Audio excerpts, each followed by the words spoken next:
Imagine, for a moment, Central City, not bathed in its usual vibrant, hopeful light, but shimmering, distorted, caught in a terrifying reflection.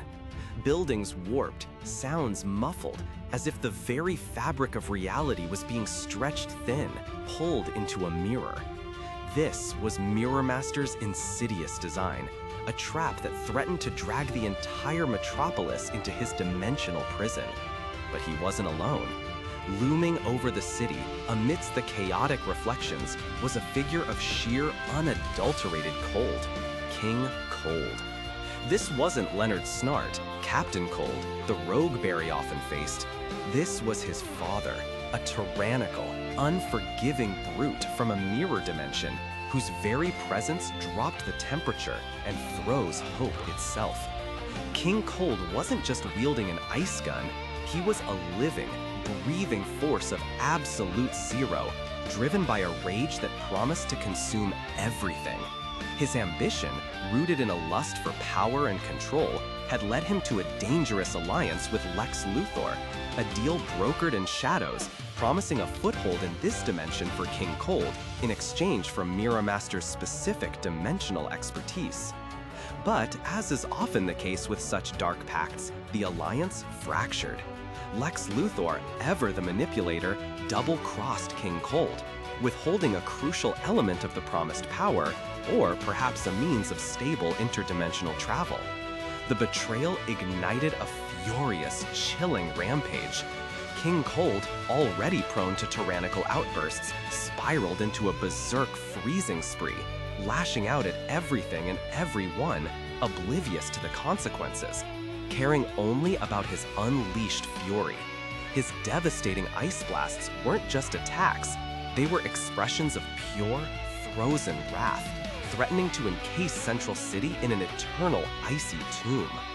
Barry, the Flash, found himself caught between two impossible choices: allow Central City to be lost to the mirror dimension, or confront this unhinged force of nature head-on.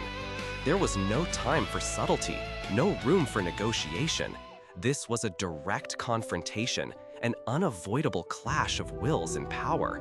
Barry moved with impossible speed, a blur of crimson against the encroaching white of King Cold's ice. He dodged massive ice shards, sprinted across frozen streets that buckled under the villain's power, and desperately tried to find an opening, a weakness in the formidable, frosty exterior. The fight pushed Barry to his absolute limit, both physically and emotionally. Each super speed punch barely registered against King Cold's frozen might.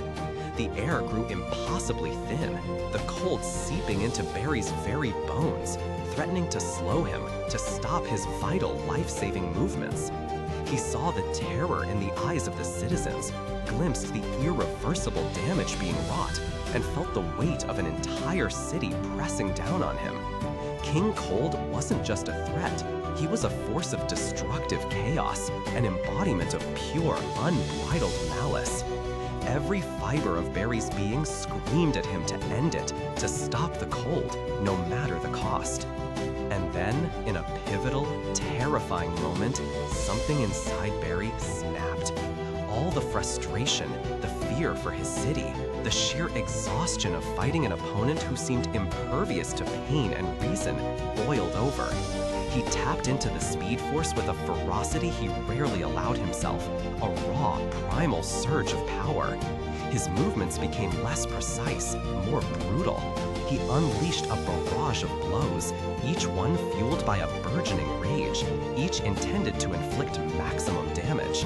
He saw King Cold staggering, the impenetrable ice around him cracking, and in that instant, a chilling realization washed over him. He wasn't just fighting to stop King Cold, he was fighting to destroy him. His fist drew back for what would have been the final fatal blow. The momentum of his rage, the absolute certainty of ending the threat, propelled him forward. But just as the punch was about to connect, something deep within Barry, the core of his morality, the very essence of what made him the Flash, kicked in. He saw not just the villain, but the potential for himself to become what he fought against. The line between justice and vengeance blurred. then sharply reappeared. He pulled back. The punch, intended to be a killing blow, became a precise, incapacitating strike. King Cold collapsed, unconscious, the immediate threat gone. The terrifying cold began to recede, the mirror distortion started to dissipate, and Central City, though battered, remained in its own dimension. It was a difficult decision, a visceral struggle against his own darkest impulses. To face ultimate evil and choose not to descend to its level, to uphold the very principles he swore to protect, even when every fiber of his being screamed for retribution. Barry, exhausted but resolved, chose to turn the unconscious King Cold over to the authorities to face the consequences of his actions within the confines of justice, not vengeance. This wasn't just another villain defeated. It was a reaffirmation of Barry Allen's commitment to justice. It was a stark reminder that even heroes, especially when pushed to their absolute limit, must constantly choose their path, reminding us that true strength lies not just in power, but in moral clarity. It's a powerful lesson, not just for the Flash, but for all of us. When faced with overwhelming darkness, the real triumph is often in choosing the light, even if it's the harder path. What are your thoughts on this incredible moment in the Flash's journey? Have you ever found yourself in a situation where you had to make a difficult choice between what felt right in the heat of the moment and what you knew was truly just? Share your insights and experiences in the comments below. We love hearing from you. Don't forget to like this video and subscribe for more stories that explore the complexities of heroism and humanity.